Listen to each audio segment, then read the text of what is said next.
بسم اللہ الرحمن الرحیم الحمدللہ رب العالمین وصلی اللہ علی محمد وآلہ الطاہرین ولعنۃ اللہ علی اعدائہم اجمعین۔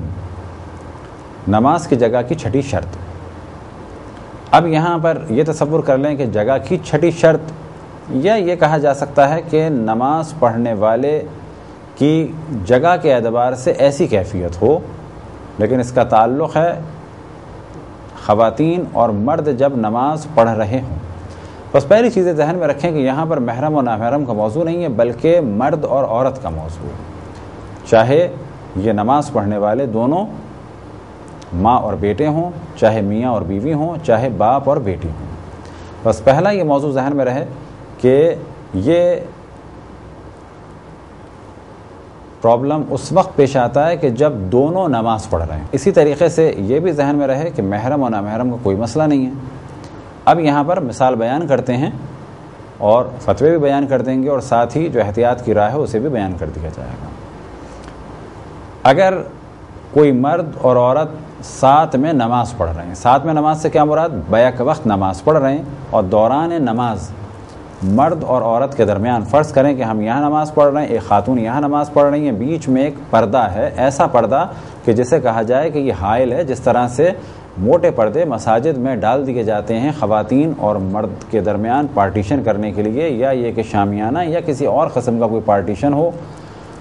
اب اگر اس قسم کا کوئی پردہ ہے، فرض کریں خاتون یہاں پڑھ رہی ہیں، بیچ میں ایک موٹا پردہ ہے، یہاں ہم نماز اگر پڑھیں گے تو کہا جائے گا بیک وقت دونوں نماز پڑھ رہے ہیں، لیکن ان کی نماز صحیح ہے، کیونکہ یا دیوار یا پردہ بیچ میں حائل ہے۔ لیکن فرض کریں کوئی چیز حائل نہیں ہے، تو اب اس کی کچھ صورتیں ہو سکتی ہیں۔ اگر خاتون پیچھے نماز پڑھ رہی ہیں تو نماز بالکل صحیح ہے۔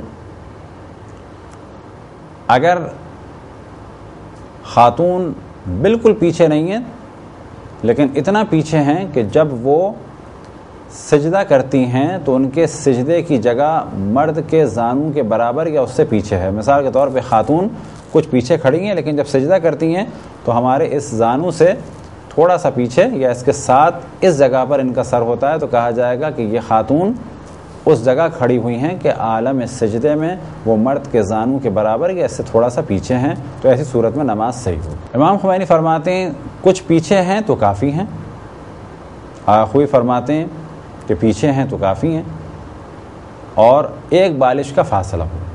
لیکن کتنا فاصلہ ہو؟ ایک بالش کا فاصلہ، یعنی اگر خاتون سجدہ کر رہی ہیں تو مرد کے پاؤں کی جگہ سے ایک بالش پیچھے۔ لیکن اگر خاتون آگے ہیں یا بالکل برابر میں ہیں تو آخوی فرماتے ہیں کہ ایک بالش کا فاصلہ ہو۔ آغا سستانی فرماتے ہیں کہ 10 ہاتھ کا فاصلہ ہو۔ اگر خاتون آگے ہیں تو مرد میں 10 ہاتھ کا فاصلہ ہو، اور اگر خاتون برابر میں ہیں تو ہم دونوں کے درمیان 10 ہاتھ کا فاصلہ ہو۔